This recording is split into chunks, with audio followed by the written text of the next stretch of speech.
아멘. 반갑습니다. 여러분 보니까 너무 기쁘고요. 또 주일 예배 때 오늘은 성찬도 너무 감사했고 또 재정복을 해서 너무 감사하고요. 또 이 자리에 우리 저와 함께 정말 은혜를 나눠주셨던 이강희 장로님 부부가 함께 있어서 너무너무 감사하고 개인적으로 저희 어머니가 와서 오늘은 우리 또 우리 선정자매 어머니 모셨고 그래서 너무너무 좋은 예배라고 생각이 듭니다. 재정복은 아주 일반적인 재정복을 했고요. 사실은 우리 모준 형제를 통해서 형제들이 궁금한 거 있으면 많이 질문을 했는데 다 질문을 모아서 질문에 대한 내용을 우리 지자한테 드렸습니다. 그래서 사실은 많은 자료를 준비해 오셨어요. 그래서 오늘 끝나고 우리 자매들이 준비한 봄나물 비빔밥 잘 드시고 끝나고 나서 좀 더 질문과 대답하고 좀 소통하는 시간을 갖도록 할 테니까 여러분 그때 좀 더 잘 들어주시고 또 이렇게 교회 발전 또 교회 재정에 대해서 여러분이 또 기도하고 헌신하고 희생하는 것만큼 또 하나님이 잘 사용할 수 있도록 라고 했습니다. 아멘. 저는 15분 설교하도록 하겠습니다. 딱 맞는 것 같아요. 아멘. 자, 빨리 넘겨주세요. 저희가 성령님에 대해서 말씀을 계속 전하는데요. 벌써 올해 우리 주제가 성령과 기쁨이 가득 찬 교회가 저희 교회 기도고 방향성이고 또 우리 교회를 하나님이 인도하실 거라고 저희가 합심해서 준비하고 있는데 벌써 오늘은 10번째 시간을 갖겠습니다. 여러 단원이 있고 5개의 단원 중에 성령과 인간의 구원이라는 파트의 6번째입니다. 이 말씀은 고든 포거슨이라는 교회 교사님께서 성령에 대해서 잘 구조적으로 하는 것을 저희가 좀 받아서 저희 쪽에서 좀 적용을 해서 성령에서 한번 구체적으로 성경 전체를 교사들이 깊게 연구한 자료를 갖고 또 함께 연구하면서 또 우리에게 적용시키고 소화하면서 좀 준비해 봤습니다. 오늘은 성령님의 여러 가지 역할 중에 한 역할을 좀 나누도록 할게요. 다음 슬라이드. 지난주는 성령님 우리를 영적인 삶으로 인도한다라는 주제로 했고요. 내 마음의 늑대 중에 그러니까 잘 먹인 늑대에게 성령님이 인도하는 곳으로 더 살찌게 하는 것이 중요하다고 나눴습니다. 오늘은 5번째 성령님은 우리를 위해 중재자 역할을 하신다라가 오늘 설교 주제입니다. 여러분 중재자 이름 아시죠? 중재자가 언제 필요한가요? 중재자가 말은 좋은데 좋은 상황에 중재자가 필요하지는 않아요. 그죠? 충돌이 있거나 그 진짜 중재자가 정말 필요한 곳에는 주로 법정에 있어요. 그죠? 법에서 양쪽이 완전히 싸움을 할 때 거기서 중재자가 필요합니다. 그래서 사전을 찾아봤더니 다음 슬라이드 보세요. 당사자 사이에서 분쟁을 조정하거나 해결하는 사람, 또 뭐 피스메이커, 또 뭐 미디에이터, 인터빈이라는 그런 용어가 막 있더라고요. 여러 용어가 있더라고요. 우리는 중재자 한 마리밖에 없는데.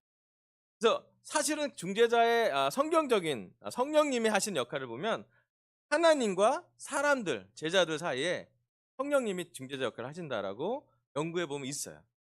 왜냐하면 우리가 하나님한테 하나님 가기에는 우리가 죄를 지어서 하나님 보기에는 함께 할 수 없어요. 왜냐하면 하나님과 죄가 하나 할 수 없으니까. 그런데 거기에는 예수님의 십자가와 부활과 하나님의 은혜의 계획을 통해서 중재자가 역할을 했는데 그 중에 역할 하나가 성령님이 역할을 하신대요. 그래서 오늘은 성령님이 하시는 아주 우리한테 격려되는 특별한 말씀을 나누도록 할게요. 첫 번째로 다음 슬라이드 보여주세요. 로마서 8장 26절부터 27절 짧은 구절에 같이 한번 읽어볼까요? 이와 같이 시작. 이와 같이 성령께서도 우리의 약함을 도와주십니다. 우리는 어떻게 기도해야 할지도 알지 못하지만 성령께서 친히 이루다 말할 수 없는 탄식으로 우리를 대신하여 간구하여 주십니다.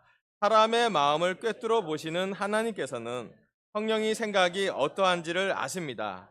성령께서 하나님의 뜻을 따라 성도를 대신하여 간구하시기 때문입니다. 아멘. 여기 성령님이 하시는 가장 놀라운 역할 중에 하나가 뭐냐면 성령님이 우리를 대신하여 기도해 주신대요. 아멘. 오늘 성찬가 짜지 않았는데 성령님이 역사하시는 관점이 있어요. 우리 신현주 형수님께서 기도 모임을 하면서 많이 회복을 했는데 그 기도의 능력이 얼마나 놀라운지를 나누고 있어요. 근데 우리한테 솔직하게 물어봤으면 좋겠어요. 여러분 지난주 기도 충분히 하셨습니까? 나는 정말 성령님이 기도가 필요하지 않을 정도로 많이 했다. 많지 않을 것 같아요. 신기하게도 우리 마음속에 믿음도 늘 좀 부족하고, 어, 돈도 좀 부족하고, 체력도 좀 부족하고, 남한테 나눠줄 감정이 좀 떨어지기도 하고, 예. 어떨 때 좀 기도도 부족하다고 느낄 때가 있지 않아요? 우리가 부족하다고 느낄 때가 많아요. 하지만 여러분, 안전하게 생각하시면 좋겠습니다. 그렇다고 성령님을 악용하지 마세요. 성령님이 우리를 대신하여 또 없는 다음, 성령님은 우리의 삶의 필요에 대해서 깊이 생각하신다. 그러니까 일주일 동안 무엇을 느끼는지, 우리 감정이 좋은 감정도 있지만 어떤 감정이 있었을 때, 외로울 때, 우울할 때, 실패감을 느낄 때, 죄를 지었을 때, 욕을 받았을 때, 여러 상태의 성령님 생각하시고 보신대요. 그리고 우리를 대신하여 기도해 주신다. 놀랍지 않습니까? 우리가 부족한 기도가 있더라도 성령님이 우리를 위해서 기도하고 있음을 인식하시길. 아멘. 그래서 성령님이 우리를 위해서 기도해 주기 때문에 늘 하나님이 우리에겐 중재자가 있는, 기도를 대신해서 해주시는 분께 너무 감사해요. 개인적으로 정태주 씨한테 너무 감사한 게 벌써 몇 년 동안 그 기도 모임을 해서 매년 저에게 문자를 보내요. 방학신 목사님, 강서교회 필요는 뭐가 있나요? 하고 물어보고 기도의 요청을 계속 물어봐요. 또 늘 관심 있어요. 승은이가 여기 교회를 다녀서 그렇지만 캠퍼스는 어떻게 지나고 있나요? 캠퍼스에 더 지원할 게 있나요? 물어봐요. 제가 늘 기는 건 잠실교회 캠퍼스 서포트 하나를 딱 심어 하나 주셨어요. 감사한 건 그거를 물어보고 누군가 대신해서 기도하려고 하고, 기도를 합심하려고 하고, 그걸 계속 해 나가는 것이 하나님 보시기에 너무 놀라운 것이. 그리고 성령님도 기도하고 있습니다. 말할 수 없는 탄식으로 깊이 있게 기도하고, 내 느낌을 아는 상태에서 기도하고 있습니다. 아멘. 다음 슬라이드 보세요. 성령님은 위로자시래. 위로하시는 분. 사도행전 9장 30절 제가 읽어볼게요. 그러는 동안에 교회는 유대와 갈릴리와 사마리아 온 지역에 걸쳐서 평화를 누리면서 흔히 서갔고, 주님을 두려워하는 마음과 성령의 위로로 정진해서 그 수가 점점 늘어났다. 아멘. 여기 보면 교회가 성장을 했는데요. 두 개의 어떤 균형이 있었어요.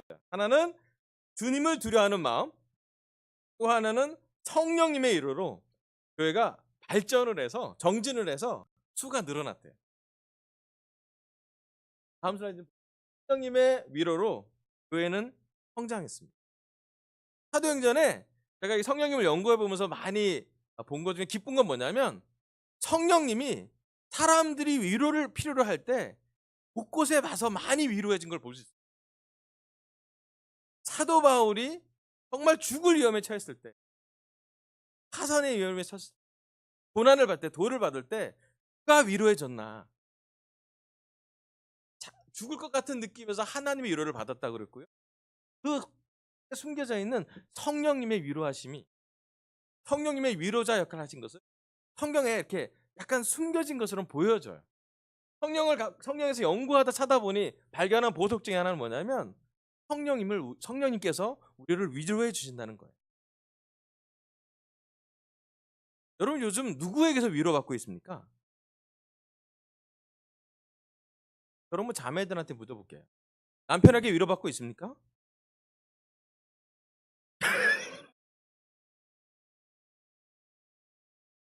어려운 질문을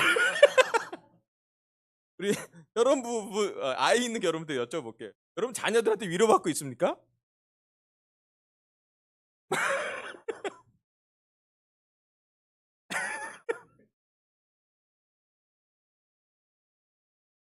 네, 위로받을 자녀의 아이가 어린 나이죠. 위로받기 좀 어렵죠. 이상하게도 사람에게 받는 위로는 늘 좀 부족해요. 그렇지 않아요? 근데 우리가 잘 봐야 될 게 우리가 위로를 우리에게 위로를 주신 가장 놀라우신 분, 우리가 위로가 되시는 가장 놀라우신 분이 성령님임을 하나님은 늘 예수님은 늘 강조하고 있어요. 성령님에게 위로를 받는 제자는 아마도 그 위로의 깊이가 깊을 것 같아요. 성령님의 위로를 받는 제자는 조건적인 위로가 아닐 거예요. 잘했을 때는 위로받고 못했을 때는 처벌받는 게 아니라 잘했을 때는 위로받겠지만 못했을 때 더 많은 위로를 받습니다. 하나님 나라는 그런 나라인 것 같아요. 제가 어제 우리 이강희 장로님 부부랑 시간을 보냈는데 우리 백광현 형제 부부가 정말 오랜만에 며칠 만에 프로서 시간을 보낸 것 같아요. 그 시간이 정말 위로가 됐어요. 우리 강현 형제의 필요를 얘기했는데 그게 그 얘기하면서 채워짐을 받고 이제 강현 와이프가 수희가 눈물을 막 흘려. 전 너무 감동이 됐어요. 잠깐의 시간인데 위로가 되는 건. 그 위로의 중심이 강영이라는 사람을 통해서가 아니라 하나님이 성령님이 강영을 이렇게 연결해서 우리에게 줬다는 게 너무 느껴지는 게 너무 여러분 이 시간 우리가 위로가 필요한 시대에 살고 있습니다. 하면 이 나라는 누가 위로해 줘?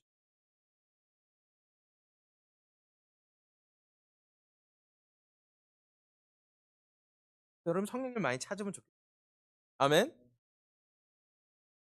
성령님은 보혜사라고 특별한 말씀이 나와. 읽어보겠습니다. 요한복음 14장 16절부터 17절. 내가 아버지께 구하겠다.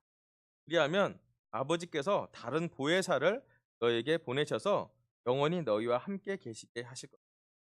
그는 진리의 영이시다. 세상은 그를 보지도 못하고 알지도 못하므로 그를 맞아들일 수가 없다. 그러나 너희는 그를 안다. 그것은 그가 너희와 함께 계시고 또 너희 안에서 계실 것이기 때문이다. 나는 너희를 고아처럼 버려두지 아니하고 너희에게 같이 오겠다. 아멘. 예수님이 요한을 통해 사도 요한을 통해서 예언한 말씀이에요. 내가 떠나게 될 텐데 그럼 제자들이 되게 불안해하잖아요. 의지하고 인도자였고 주님이었고 메시아였고 그리스도였던 예수님을 떠나는 것이 정말 쉽지 않은 상황이었는데 예수님이 얘기해요. 내가 나가면 너희들한테 더 유익이 되는 그 분을 보내겠다고. 그분이 보혜사라고 했는데 보혜사를 찾아봤더니 주석에 변호해 주시는, 보호해 주시는, 도와주시는 분이라는 그 타이틀이 있어요. 너희는 그들 안다 그랬고요. 그가 너희와 함께 계시고 너희 안에, 우리 안에 성령님이 계신. 아멘. 우리가 세례를 받고 죄 사함을 받은 다음에 죄의 용서함을 받은 다음에 성령님을 선물로 받았고요. 우리 모두 제자들은 성령을 함께 모시고 살고 있고 우리 육체가 성령님의 성전이고 우리는 성령님의 보호하심을 통해 여기까지 있습니다. 그리고 얘기해요. 예수님이 내가 너희를 고아처럼 버려두지 않을 거라고. 같이 올 거라고. 아멘. 그럼 예수님이 우리를 얼마나 보호해 주는데 예수님이 떠나고 더 좋은 걸 주신다면 우리는 그분과 함께 보호받고 상담받고 도와주시는 지원을 받고 또는 변호해 주시는 너무 좋겠다. 아멘. 자 마지막으로요. 성령님은 변호사래. 요한서 2장 1절. 나의 자녀 여러분, 내가 여러분에게 이렇게 쓰는 것은 여러분으로 하여금 죄를 짓지 않도록 하려는 것입니다. 누가 죄를 짓더라도 아버지 앞에서 변호해 주시는 분이 우리에게 계시는데 곧 의로우신 예수. 아멘. 예수님이 우리를 변호해 주신다. 다음 여기 보면 예수님이 심판 때에 십자가와 부활을 통해서 하나님과 우리 사이를 예수님의 마음으로 예수님의 했던 희생으로 우리가 졌던 많은 죄를 하나님과 함께 용서받을 수 있도록 변호해 주신대. 변호사와 보혜사는 같은 어원이래요. 여러분 변호사를 고용해 본 적이 있으신가요? 변호사를 고용해 볼 정도면 사안이 어려운 사안이었겠죠. 그죠? 변호사가 있으면 좋은 게 뭐냐면요. 제 편이거든요. 법률적으로나 어떤 중요한 민사적으로나 형사적으로나 중요한 사항일 때 나를 변호해 주는 사람을 찾기가 쉽지가 않아요. 또 변호사 쓰는 건 비용도 많이. 그런데 변호해 줄 때 내 편이 되는 것은 얼마나 중요한지요. 갈등이 있고 죄가 있고 법정에 섰을 때 변호사가 있는 것이 대단히 큰 힘이 돼요. 변호사가 밤낮으로 연구해서 우리를 보호해. 네. 그 변호사, 우리를 보호해 주는 분이 예수님이래요. 그리고 예수님이 떠나고 나셔서 우리에게 더 놀라운 거 주시는 거고. 아멘. 그럼 우리가 성령님을 갖고 있다는 게 얼마나 특권인지를 하나님 우리를 깨닫길 바라요. 하나님은 우리를 고아처럼 살게 놔두지 않고 싶어요. 여러분 고아는 어떻게 살아나요?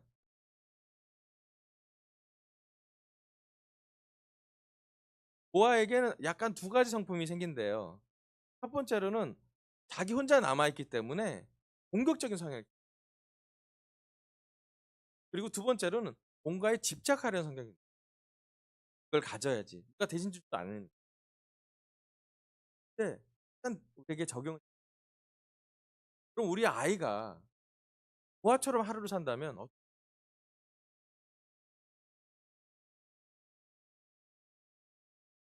아이에게 있는 모든 문제를 자기가 다 해결하려고 그러고 혼자 품고 살고 자기 혼자 너무 외롭게 살지 않겠습니까? 근데 부모 된 사람으로서 가장 많이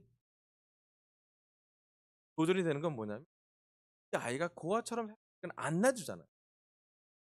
문제 있으면 부모한테 얘기 들어주고 고민해주고 해결해주고 학교에서 문제가 있으면 찾아가주고 어떨 땐 변호해주고 어떨 땐 지원해주고 필요를 채워주려고.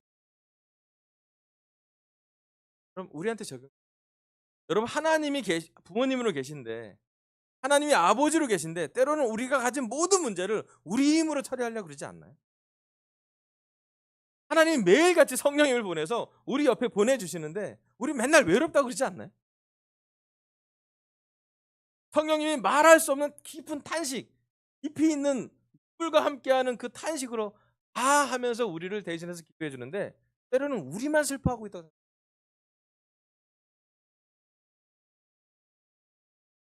우리를 사탄이 우리에게 공격하는 고아 증후군.